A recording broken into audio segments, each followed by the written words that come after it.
नमस्कार SR news Odia को आपण माने स्वागत। बड़ दुखर घटना दामोदर राउत आम गहଳରେ ଆଉ ନାହାନ୍ତି। से जड़े वरिष्ठ नेता थिले एवं भल मंत्री थिले। बहुत किसी से बीजेडी थाई बहुत किसी से करिसेंती ओडिशा पई। से आम गहଳରେ नाहांती। आसंतु तांको विषय टोटाल आम किछि जानिबा। ओडिशा राजनीति रे पितामह भीष्म भावे परिचित थिले डाक्टर दामोदर राउत। से 7 थर विधायक थिले। तांको कार्यकाल मध्य विभिन्न गुरुत्वपूर्ण विभाग मंत्री भावे दायित्व तुलाई। डाक्टर दामोदर राउत 1977 मसीह 1919 मसीहा पर्यंत 7 थर से विधायक भावे निर्वाचित होते। 1942 मसीहा जुलाई 2 तारिख जन्मग्रहण करते दामोदर राउत। 1977 मसीह से प्रथम करी विधानसभा को निर्वाचित होते।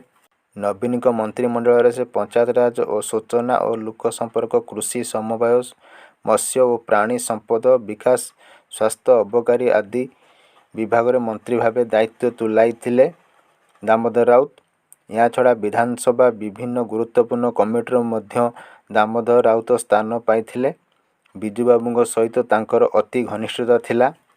बिजू बाबू परामर्श से चाकरी छाड़ी राजनीति में जोग देइथिले। विभिन्न प्रसंग में विवादीय अथच साहित्यिक मंतव्य देई से चर्चा रे रहुतिले। जड़े स्पष्टवादी नेता रूपे से निज पई एक परिचय सृष्टि करि जाइछंती। जनता पार्टी टिकेट रे एरसमा आसन रु 1977 रु 1980 मसीहा पर्यंत विधायक होइथिले। से परे 1980 मसीह रे जनता पार्टी सिक्युलर टिकेट रे विधानसभा को एरसमा रु विजय होइथिले। 1990 मसीह रे पुनश्च जनता दल टिकेट रे एरसमा रु विधानसभा को निर्वाचित होइथिले। राज्य राजनीति रे आगधाड़ी रे टाणुआ नेता थिले दामोदर।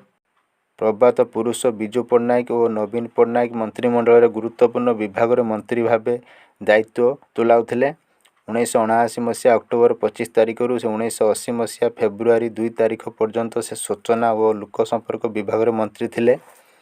पर 1993 रु 95 मसीहा पर्यंत पंचायत राज विभाग रे मंत्री थिले डाक्टर दामोदर राउत। महिला और शिशु विभाग रे मंत्री भावे मध्य से कार्य करिसंती। किंतु से आउ आम गहଳରେ नाहांती।